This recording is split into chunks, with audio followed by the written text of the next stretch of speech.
प्रथम चरण तो यही ज्ञान प्राप्त करना है कि जीवित एक मृत देह में अंतर है। वह अंतर क्या है? वह अंतर ये है कि जब किसी की मृत्यु होती है तो आत्मा अर्थात जीवन शक्ति देह को त्याग देती है और इसलिए शरीर मृत कहलाता है। तो दो वस्तुएं हैं। एक तो ये देह है, देह के भीतर रहने वाली आत्मा है, जीवन शक्ति। हम शरीर के भीतर विद्यमान जीवन शक्ति के विषय में चर्चा करते हैं। सर्वप्रथम तो ये समझना आवश्यक है कि मैं तो आत्मा हूँ, अर्थात इस शरीर से अलग कोई और दूसरी वस्तु हूँ। उदाहरण के लिए जब शिशु का विकास होता है तो वह बालक बनता है, युवक होता है। युवक एक मध्यम अवस्था वाला व्यक्ति होता है और फिर अधेड़ मनुष्य एक वृद्ध बन जाता है। तो इस संपूर्ण समय का है। युवक एक मध्यम अवस्था वाला व्यक्ति है और फिर अधेड़ मनुष्य एक वृद्ध बन जाता है। तो इस संपूर्ण समय के भीतर यद्यपि हमारे शरीर में शिशु अवस्था से वृद्ध मनुष्य बनने तक निरंतर परिवर्तन हो रहा है, फिर भी हम सोचते हैं कि भीतर यद्यपि हमारे शरीर में शिशु अवस्था से वृद्ध मनुष्य बनने तक निरंतर परिवर्तन हो रहा है, फिर भी हम सोचते हैं फिर भी हम वही व्यक्ति हैं। वही व्यक्ति है हम। आप देखिए तो सही, देह परिवर्तन हो रही है परंतु देह में निवास करने वाली आत्मा वही बनी रहती है। जैसे आप अपने कोट और कुर्ते को बदल सकते हैं। यदि आप विभिन्न प्रकार का कुर्ता, विभिन्न प्रकार का कोट पहनकर मुझसे भेंट करने आए तो क्या इसका ये अर्थ हुआ कि आप एक भिन्न व्यक्ति है? जी नहीं। उसी प्रकार हर बार जब आपकी मृत्यु होती है तो आप शरीर परिवर्तन कर लेते हैं, परंतु आप अर्थात शरीर में रहने वाली आत्मा वही रहती है। इस विषय को समझना आवश्यक है, तभी हम कृष्ण भावना नृत्य के विज्ञान में आगे प्रगति कर सकते हैं। हमारे भौतिक नेत्रों के लिए आत्मा अदृश्य। Thank you. Hare Krishna. Okay, तो आप लोगों को ये समझ में आ गया सबको? यहाँ तक हमने इतने सारे एग्जांपल्स देखे, आपने अपने अनुभव शेयर किए। हाँ जी, हाँ जी अनीता माता जी, आ रही है आपकी आवाज? आवाज आ रही है मेरी अब? हाँ जी, हाँ जी आ रही है। और आपको मेरी पता आवाज नहीं क्यों नहीं आ रही? कोई बात नहीं, हाँ, मेरी आवाज सुनाई आप लोगों की तो क्लियर आ रही है। अच्छा। पहले मैं आपके उस प्रश्न का जवाब देना चाहूंगी, उसके बाद में बिल्कुल बिल्कुल। हाँ। बताइए बताइए। वैसे तो मेरी आपसे बहुत बार बात हो चुकी है पहले, लेकिन मैं फिर भी बताना चाहूंगी कि मैंने ना भी ठाकुर जी की सेवा लिए मतलब 10 साल हो गए होंगे मेरे को। उससे पहले जो है मन जो है बिल्कुल अस्थिर रहता था, मतलब छोटी छोटी बातों पे घबरा जाना, हर चीज से जो है मतलब आगे के उसके लिए भय रहना कि अगर ऐसा हुआ तो इसका रिजल्ट ऐसा हो जाएगा। लेकिन जब से मैंने ठाकुर जी की सेवा ली है तब से मैंने अपने मन में एक स्थिरता मिल पाई है। अब जो है मेरे को इतना लगता है कि जो हमारे रिश्ते हैं, हमारे पति का रिश्ता है, हमारे बच्चों का रिश्ता है, या हमारे रिश्तेदार से हमारा रिश्ता है, वो सब फेक है, सब स्वार्थ के हैं। जब तक हम उनके काम आते हैं, जब तक हम उनको प्यारे हैं, जिस दिन हम लोगों उनके काम आने बंद हो गए, पति की अगर इच्छाओं की पूर्ति नहीं हुई तो पति के लिए बेकार है, बच्चों की अगर इच्छाएं की पूर्ति नहीं है तो बच्चों के लिए बेकार है, रिश्तेदार को अगर एक बार किसी काम के लिए ना कह दी तो हम रिश्तेदारों के लिए बेकार है, हम लोग सबके लिए बेकार है। लेकिन एक सिर्फ उसका रिश्ता सच्चा है जो निस्वार्थ भाव से हमारे से रखता है।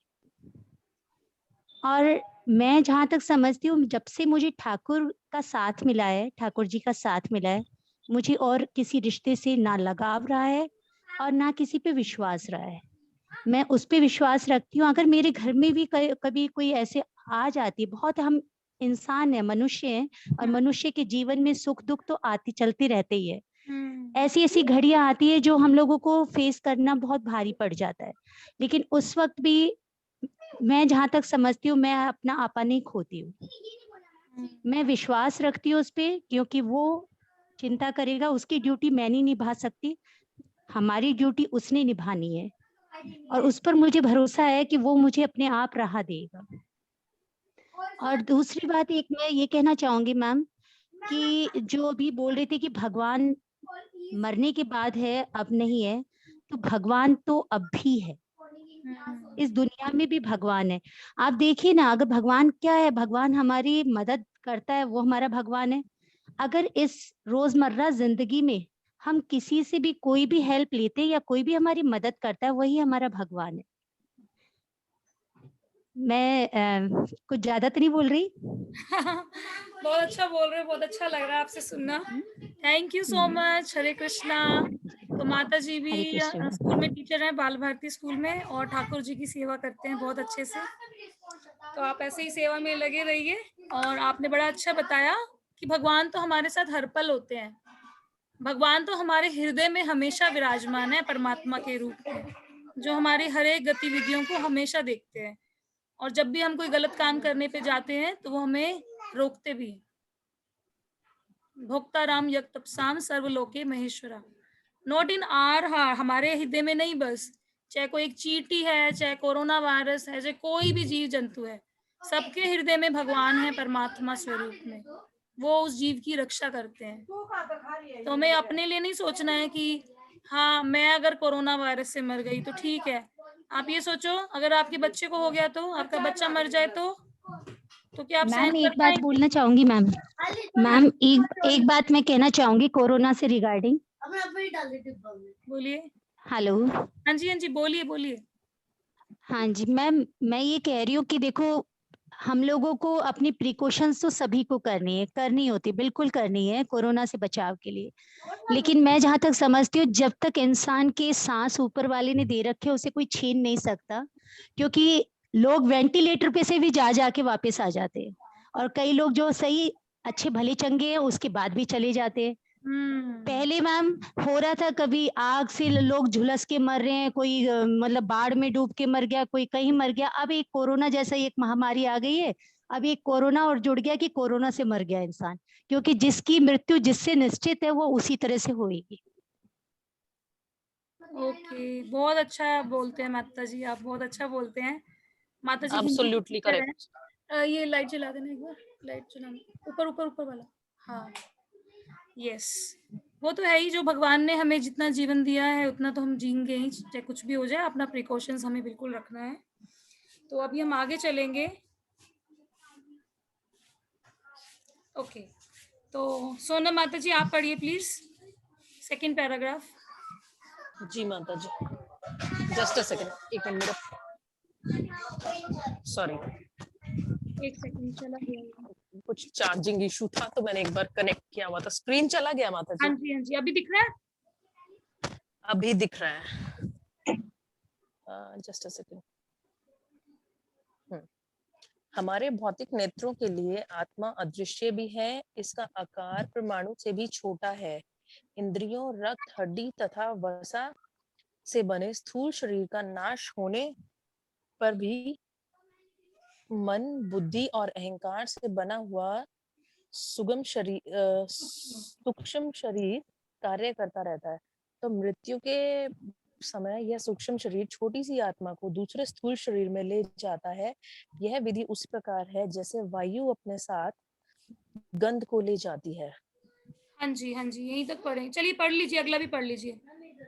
कोई यह नहीं देख सकता कि गुलाब की गंध कहाँ से आ रही है। हम यह जानते हैं कि यह वायु के द्वारा लाई जाती है।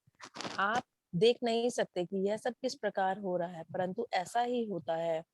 उसी प्रकार आत्मा का देहांतर भी आध्यात्मिक सूक्ष्म है। मृत्यु के समय मन की अवस्था के अनुसार सूक्ष्म आत्मा पिता के वीर्य के माध्यम से माँ के गर्भ में प्रवेश करती है।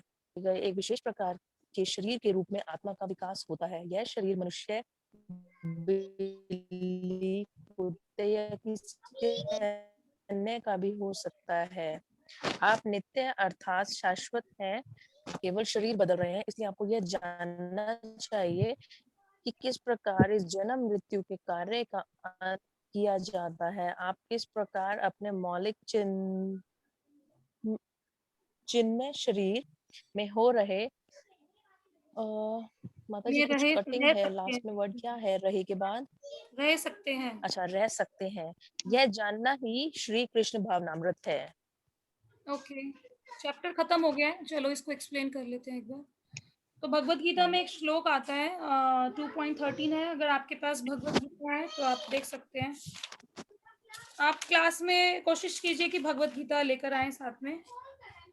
देहिनो अस्मिन् यथा देहे कौमारं यौवनं जरा तथा देहांतर प्राप्तिर धीरस्तत्र नामुह्यति। आप मेरे साथ साथ बोल सकते हैं। देहिनो, कौन सा माता जी? मैं एक सेकंड मैं नेट पे खोलती हूँ, एक सेकंड मुझे दीजिए। ये कौन से उसका है, ये बता दे कौन सा है? 2.13 2.13 1313।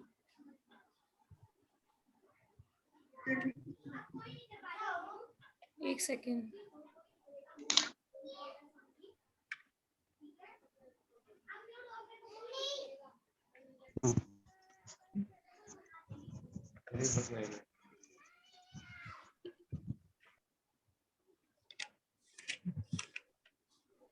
आपको मेरी स्क्रीन पे दिखाई दे रहा होगा।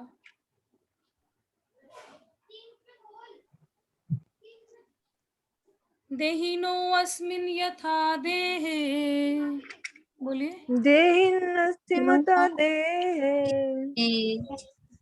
कौमारं यौवनं जरा कौमारं यौवनं जरा देहिनो अस्मिन् यथा देहे देहिनोऽस्मिन् यथा देहे कौमारं यौवनं जरा कौमारं यौवनं जरा तथा देहांतर प्राप्तिर तथा देहान्तरप्राप्तिः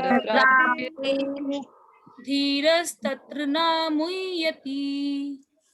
धीरस्तत्र न मुह्यति तथा देहांतर प्राप्तिर तथा देहान्तरप्राप्तिः धीरस्तत्र न मुह्यति। धीरस्तत्र न मुह्यति। एक बार मैं पूरा श्लोक बोलती हूँ, फिर आप लोग भी बोलिएगा। देहिनो अस्मिन् यथा देहे कौमारं यौवनं जरा तथा देहांतर प्राप्तिर धीरस्तत्र न मुह्यति। आप में से कोई रिपीट कर सकते हैं? यस माता जी। हाँ जी, कौन कर रहे हैं? देहिनस्मिन् यथा देहे कौमारं यौवनं जरा तथा देहान्तरप्राप्ति धीरस्तर न मुह्यति। हरि बोल हरि बोल। यस, अभी नेक्स्ट शिल्पी माता जी। जी माता जी। ये लास्ट है, पहले बता रही हूँ। मिन्यथा देहे कौमारं यौवनं जरा तथा देहांतर प्राप्तिः धीरस्तत्र न मुह्यति। हरि बोल। ओके, रुचि माता जी। देहिनोऽस्मिन् यथा देहे कौमारं यौवनं जरा तथा देहान्तरा प्राप्तिर् धीरस्तत्र न मुह्यति। हरि बोल। एक और लास्ट चांस। एनीवन? हाँ जी माता जी। हाँ जी माता जी। देहिनो अस्मिन् यथा देहे कौमारं यौवनं जरा तथा देहान्तर प्राप्तिर् धीरस्तत्र न मुह्यते। हरि बोल हरि बोल। ओके, तो एक बार सोनाली माता जी आप भी पढ़ेंगे इसका ट्रांसलेशन। आप इंग्लिश में पढ़िए, फिर मैं हिंदी में पढ़ूंगी। देहिनियों में था, इंग्लिश में पढ़ना माता जी। आपके पास हिंदी की बुक है?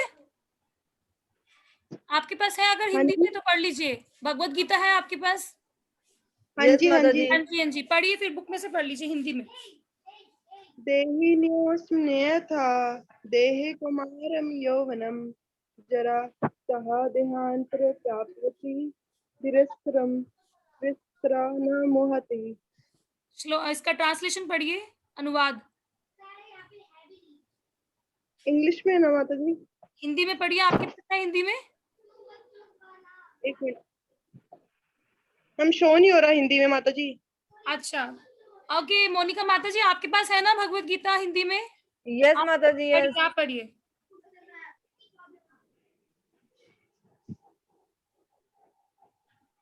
जिस प्रकार शरीरधारी आत्मा इस शरीर में बाल्यावस्था से तरुणावस्था में और फिर वृद्धावस्था में निरंतर अग्रसर होता रहता है, उसी प्रकार मृत्यु होने पर आत्मा दूसरे शरीर में चला जाता है। धीर व्यक्ति ऐसे परिवर्तन से मोह को प्राप्त नहीं होता। हरी बोल। आगे भी पढ़ू माता जी? नहीं नहीं नहीं नहीं, आगे नहीं पढ़ना है। ओके, अभी हम एक छोटी सी एक्टिविटी करेंगे। आप लोग एक बार अपने कमरे में अंधेरा कर लीजिए और अपना कैमरा ऑन कर लीजिए।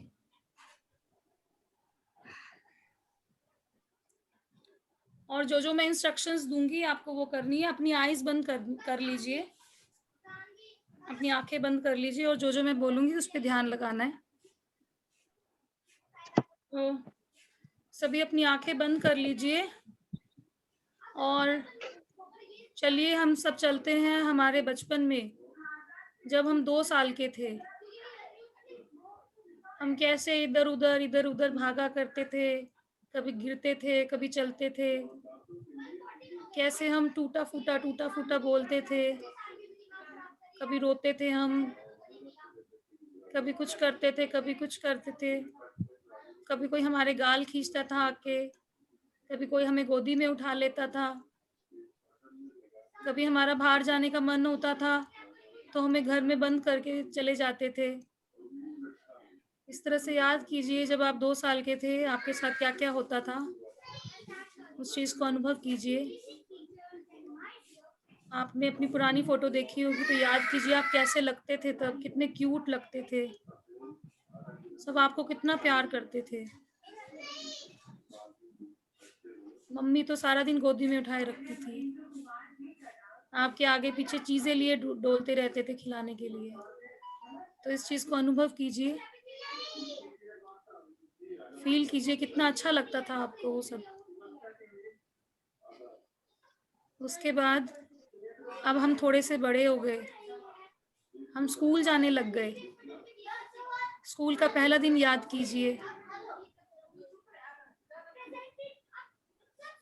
कैसे मैं रो रही थी, मुझे स्कूल नहीं जाना, मम्मी से दूर नहीं होना मुझे। पर धीरे धीरे मुझे स्कूल अच्छा लगने लगा। मेरे स्कूल में इतनी सारी सहेलियां बन गई, मुझे मेरी टीचर इतनी अच्छी लगती थी। मैंने धीरे धीरे पढ़ना सीखा, मुझे पढ़ना बहुत अच्छा लगता था। अभी भी सब मुझे बहुत प्यार करते थे। धीरे धीरे मैं और बड़ी हो गई, अब मैं 10 साल की हो गई। अब मैं 4th या 5th क्लास में पढ़ती थी। वो दिन भी कितने सुहाने थे, तरह तरह की फ्रॉक्स पहनना, गली में जाके फ्रेंड्स के साथ स्टापू खेलना, देर रात तक खेलते रहना, मम्मी के बुलाने पर भी ना आना, घर आके फरमाइशें करना, मेरे लिए ये बनाओ, मेरे लिए वो बनाओ, पापा से जिद करना, पापा के कंधों पे चढ़ जाना। ऐसा अनुभव कीजिए, सबका अनुभव अलग अलग होगा, मैं आपको अपना अनुभव बता रही हूँ। वो दिन याद कीजिए, आप कहाँ रहते थे, किस गली में रहते थे, अपना पुराना घर याद कीजिए। जा रही है।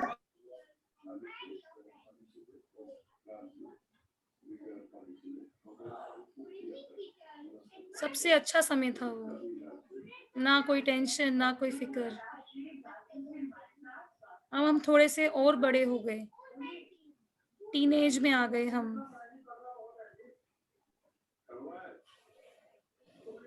14-15 साल के हो गए, शरीर में बदलाव आने लग गए, रिस्पॉन्सिबिलिटियां समझ में आने लग गई। ये समझ में आने लग गया कि मैं एक लड़की हूँ, कल को मैं एक स्त्री बनूंगी। बहुत सारी रिस्पॉन्सिबिलिटीज लाद दी गई।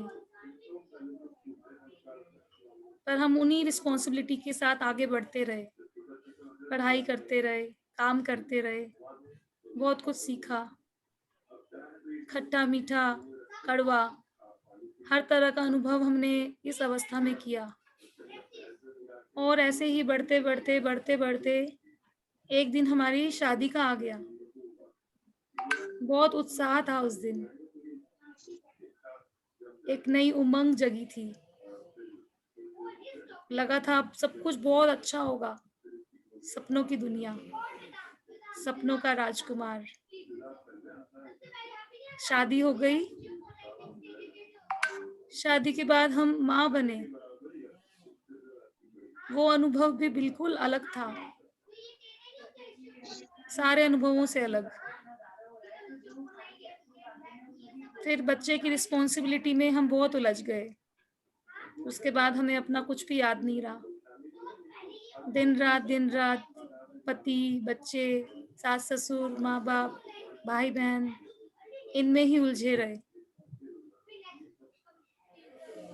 आज हम इस अवस्था में पहुंच गए हैं। 5 साल बाद का समय याद कीजिए, आपकी जो भी एज है। 5 साल बाद मैं कैसी होंगी? मैं थोड़ी सी बूढ़ी लगने लगूंगी, मेरे फेस पे थोड़ी झुर्रियां भी आ जाएंगी, शरीर में थोड़ी एनर्जी भी कम हो जाएगी, आंखों से थोड़ा दिखाई भी कम देगा, पर फिर भी मन में एक उत्साह बना रहेगा। 10 साल और ऊपर चलिए, 50 साल, 55 साल, 60 साल, इस उम्र को याद कीजिए, हम कैसे लगेंगे? हमारा शरीर अब और भी वृद्ध हो चुका है, शरीर में उतनी एनर्जी नहीं रही, मन में अभी भी बहुत उत्साह है, बहुत कुछ करने की चाह है, पर अब शरीर में बीमारियां लग गई हैं, सारा ध्यान उन्हीं में ही रहता है। भगवान की भक्ति करना चाहेंगे पर नहीं हो पाएगी, क्योंकि शरीर को आदत नहीं है। और याद कीजिए और आगे बढ़िए, अब आप बिल्कुल मृत्यु के निकट हैं, आप बेड पे लेटे हुए हैं, आपको साल भर हो गया है, आप बेड से उठ नहीं पा रहे हैं। उस टाइम आपको कैसा अनुभव हो रहा है? कोई आपकी केयर करता है, कोई आपको केयर नहीं करता। कई बार पानी पीने के लिए भी 10 बार आवाजें लगानी पड़ती हैं।